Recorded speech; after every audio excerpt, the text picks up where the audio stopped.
Hello and welcome to our card reading for the week of June the 4th through the 10th, 2023.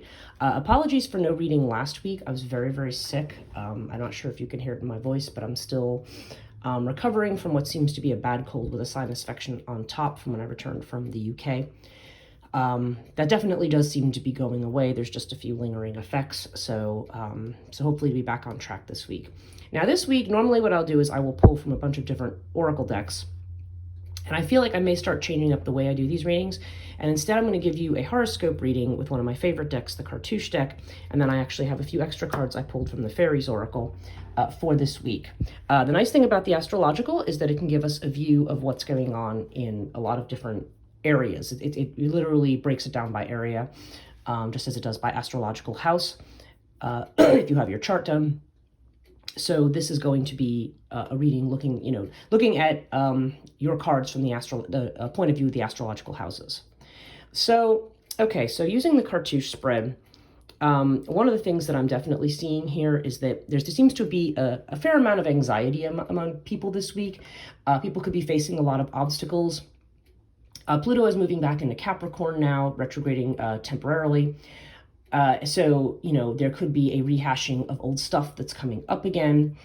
And Pluto, I have noticed over the last month, has tended to put like a laser-like focus on, conflicts in our lives or bringing secrets to the surface, things that we did not know were going to be happening or that are an issue. So really in our first house of identity, Lotus is almost a sense of needing to stay the course. Like we need to kind of calm down, chill out, find our center a little bit, because we may be plagued by self-doubt, we may be plagued by anxiety, or our confidence may be diminished in some fashion over events that may have happened over the last week or so. But Lotus assures us that, what's really needed here is for us to find our center and not listen very heavily to a lot of outside voices, okay?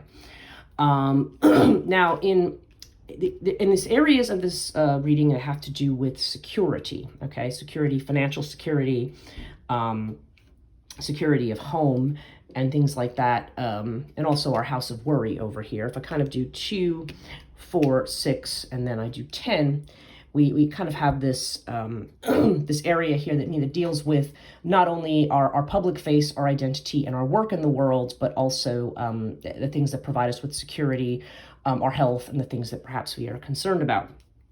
So when I see Thoth over here in the house of finance and of more of our material security in terms of stuff and of money, Thoth, again, there's this implication of healing, or there's been some kind of a karmic pattern here that's presenting itself. So Thoth shows, I feel like the message when this comes up in this position is that whatever's going on for you financially, the right things are going to fall into place at the right time. So if this has been a challenging time for you with finance, then Thoth would indicate that, when the time is right, everything is going to be solved. There's definitely a very strong healing energy to this. So I feel like, there may be certain issues that are coming up. There could be certain attachments to money or to material things or to certain patterns of behavior that we need to re-examine and perhaps adjust or do differently in some fashion. So Thoth is very good for healing and for things coming into their own at the right time. In terms of our home and our sense of feeling at home, we have the Bast card, the cat goddess card.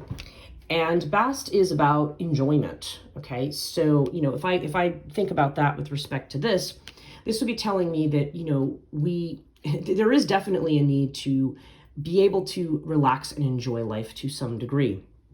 Bast is a card of music, it's a card of dancing, it's a card of going out and celebrating, socializing. It's also a card of intuition, following your intuition on things, giving others their due, acting with care and caution. So I feel like in the 4th house, this is about,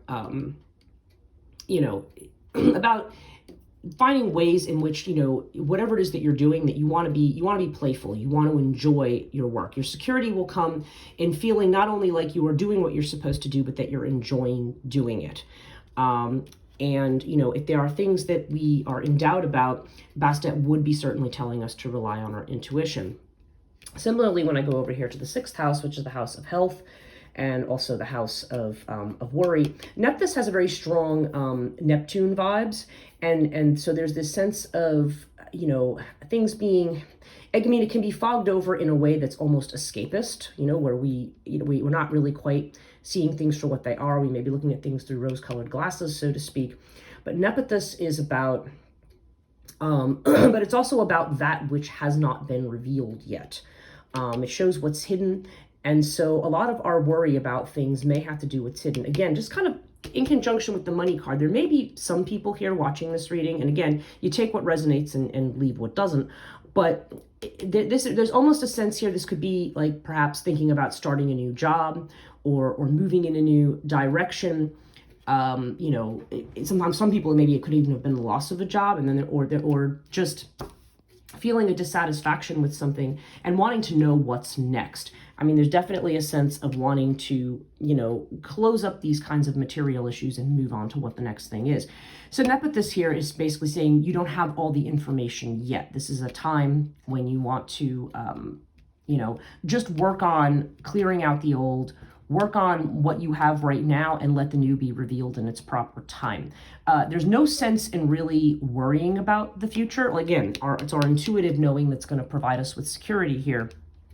But Nephthys here, there's a lot of worry about what might become of something, or what if, or where is this going to go. And so I feel like with this card, it's saying, you don't have all the pieces of the puzzle yet. When you do, you will see how this is all going to come together. And I feel like that goes very nicely with this. I feel like these cards both deal with karma.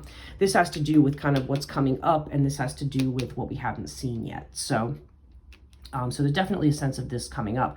And if I look up at the 10th house, the Capricorn house, which is your status position, Crook and Flail is a card of status and of reputation. So this is an excellent card for you being more visible, being more recognized for what it is that you're doing, for the work that you're doing.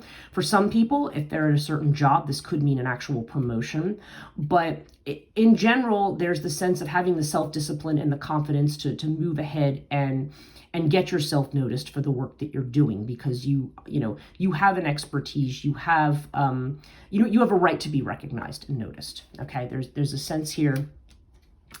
So some of the worries that we're seeing over here, it could be that the moves that we're considering making might be risky in some sense. And so we may worry about, what's going to happen with this and that if I make this move. If I leave this job and I take a risk on this thing, will this be a good thing for me? Really, this is really promising a move ahead or a move forward into greater visibility and into greater authority as well, because Crook and Flail has to do with having the authority. Sometimes it has to do with legal matters as well. So I don't know, that could apply to some people, where this could be, it could be just, if there's been an injustice on the job, like receiving some kind of justice. Okay. And in that case, this could potentially mean some kind of financial compensation, as though also tends to have to do with the legal. So that may apply to somebody watching this reading right now. Okay. So let's look at our cards of journeying and of communication and, knowledge. We have the Ankh down here in the 3rd house, and then we have the Scarab up here in the 9th house. And these houses mirror each other. This is more Gemini energy. This is more Sagittarius energy. And of course, we have just had the full moon in Sagittarius. And we are seeing this newness up here. For some people, this could mean a decision to go back to school. It could be a decision to relocate or take a long trip somewhere, as this has to do with long distance travel.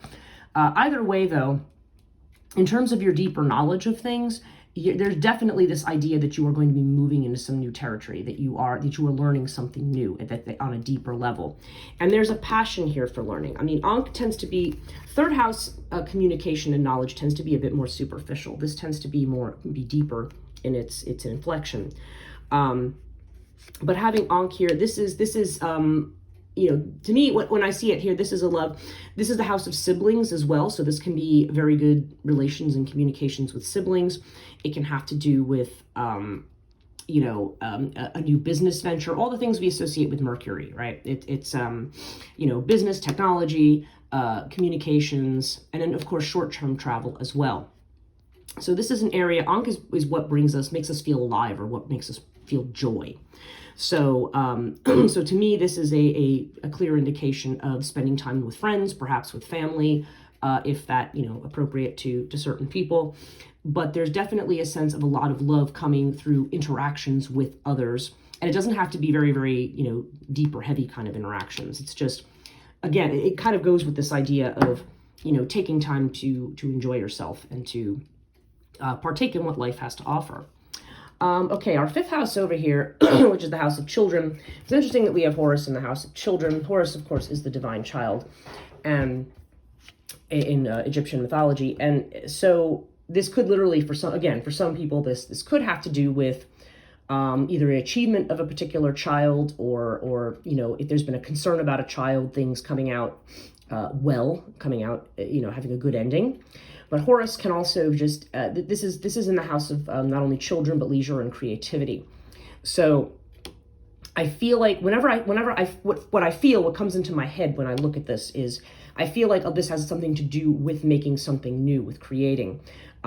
This is a time, if you have a new idea or a new project or something you want to do, the Horus is basically telling you that this is the time to go for it. Even if you don't have all the details, even if you don't know everything that you're doing here, this is a good time to start fostering and trying to grow an idea and putting some kind of energy into manifesting it, doing something. Even if you don't think you're doing it well or perfectly, it's good to make a start, because Horus promises a kind of creative success. I always see Horus about some kind of an outcome, whether it's a literal child or whether it's a creative product. Horus definitely is an encouragement towards expressing your creative gifts. If you don't think you have any, we all have something. Whether it connects to a hobby that we have. It doesn't have to be somebody who's necessarily good at painting, drawing, music. It could be somebody who's just good at making stuff with their hands, or fixing stuff, or just, figuring stuff out. There's always a creative element to this that it's telling you that you can use to greater potential for yourself. Now, seventh house is the house of, this is the house of Leo.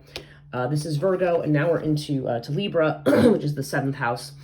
And so this really has to do with our partnerships. And again, the winged disc has to do with overcoming difficulties in partnerships. It can have to do with a successful partnership with someone, or a partnership that that will bring success. Winged disc is one of the best cards, probably is the best card actually in the Cartouche deck. So this promises success. Now, remember, seventh house is not just marriage, but it is also business partnerships. So this could well be just some kind of collaboration that you have with somebody that's going to be very, very successful for you. But if you have been having relationship problems, this generally bodes well for being able to overcome that as well. Or some of you might be, meeting somebody who is a very successful partner, successful in, either reputation or status, or finance, in something. Okay, there's definitely this idea of somebody who's very successful. So if we move to the eighth house has to do with transformation, right? And of course we have Osiris, which is actually about putting down roots and stability.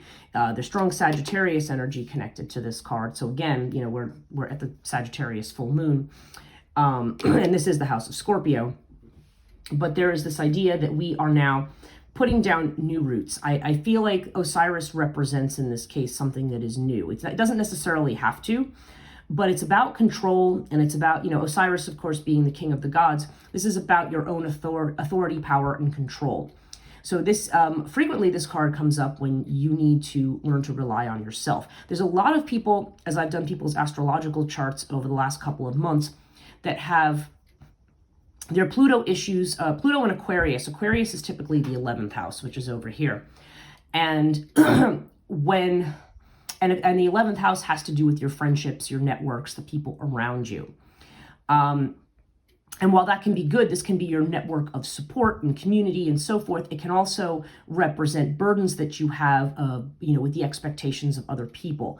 So when I see Osiris here, I feel like this has more to do, a lot of people's lessons seem to be less about, stop worrying about what other people tell you you should do or they think you should be. You need to learn to rely on yourself.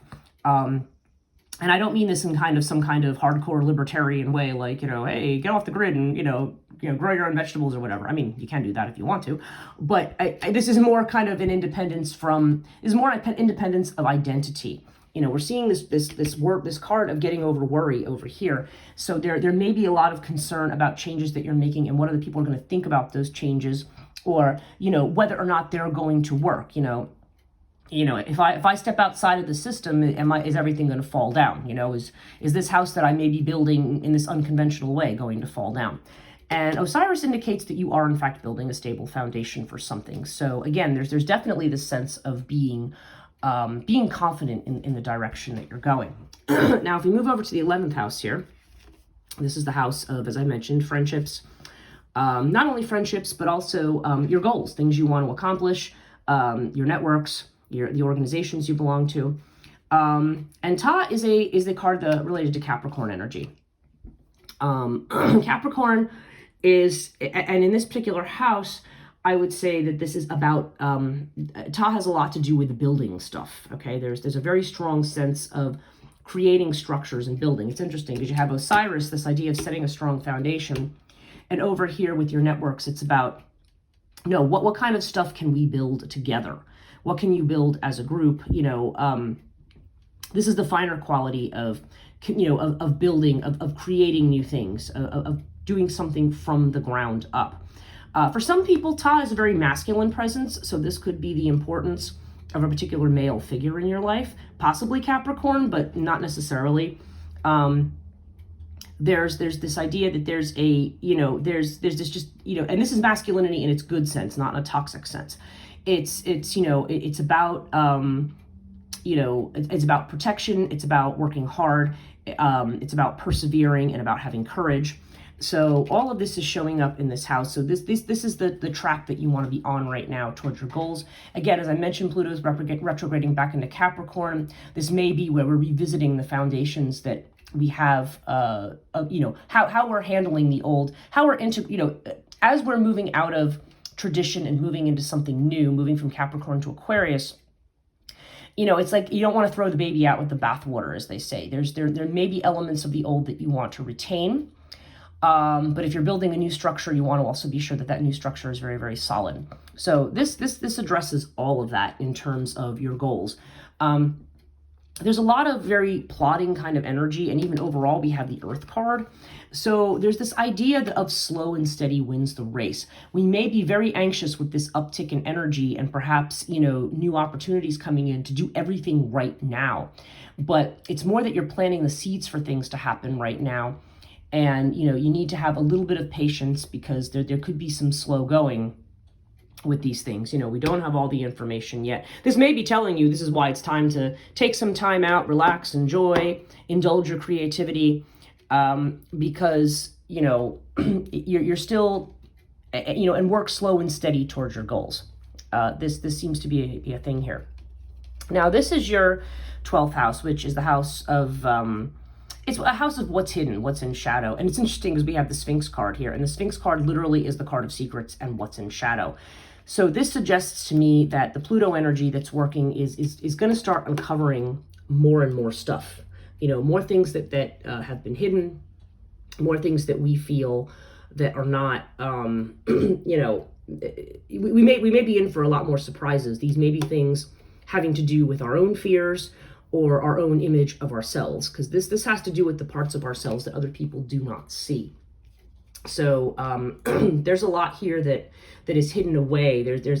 I think the word here is excavation, like what's being excavated, what's going to be coming to light.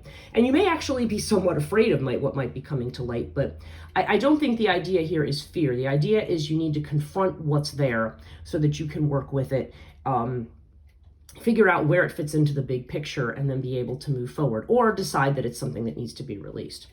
So overall, yeah, we've got this growing, this plotting energy of, with the Earth card. A very nice reading overall. There's no big obstacles here, but it is just letting you know that there's a lot that is still in play. We don't have all of the information yet. And we should be very confident about pursuing our dreams and putting the work in that's going to take us there. And for some people, like I said, this could mean a move. This could mean more education. It could be, you know, something of that nature. But we need to make sure we're taking care of ourselves. We need to make sure we're really listening to ourselves and not letting other people tell us how it is or how it's supposed to be or muddying the waters for us. Now let's pull our 3 fairy cards. I pulled them already, and I just wanted to turn them for us. So we have Luoth the Wild. I hope I'm saying that correctly. Iris of the Rainbows. And then we have a collection or a collective of pixies. And it's really interesting because what I was saying about this card over here, actually even this one, Luoth the Wild is a card of creativity. It's saying this is a time to be creative, to do something new and different, to do something in a different way. And in some cases, it may be just saying, if you're thinking about taking a risk on someone or something, just go for it. Like, just do it. I think the story they tell in the book is of a woman who was at a trade show, and she was talking to some guy there about some gadget he was showing off that she really wasn't that interested in. And after she was done talking to him, I guess she must have been very attracted to him, because she started to walk away, and then she said, I have to do this. And she just went back and said, look, I'll regret if I don't tell you that I'm in love with you, or something like that. And as it turns out, the two of them are married to this day. So, you know, you don't necessarily have to do, it doesn't necessarily mean it's something like that, but it's the idea that sometimes something that seems crazy or that we might be afraid of doing or shy of doing, it may be the time to go and do that. Iris of the Rainbows is a very nice omen because this is about a storm that is passing. Just like we see the rainbows once a storm has passed. This is about, this is saying the storm has passed. That doesn't mean it will never storm again, but we maybe now be at a point where the worst is over and now we can start to see clearly where we're going. And a collective of pixies is, again, it's funny because it's about what I'm seeing here. It's this idea of you have work to do, you have a duty to do, and so you might as well enjoy doing it. This is not only doing what you're supposed to do, but doing it and having fun doing it. So, so I think all these are very good omens for this week. They're suggesting a time of burgeoning creativity, new ideas, getting past the worst of the storms we faced recently, and taking a merry approach to things. The fact that this is a collective, too, would also suggest working with others and working within our community, just as we see with Ta up here, this idea of building something in connection to others. So I think we have some really good support from the fairies this week. Thank you so much for watching. If you would like to book an individual reading with me, please check my link down in the description. I do the readings in person in New Jersey, and I also will do readings virtually. So I want to thank you all very much again. I appreciate your watching and listening, and we'll see you next week.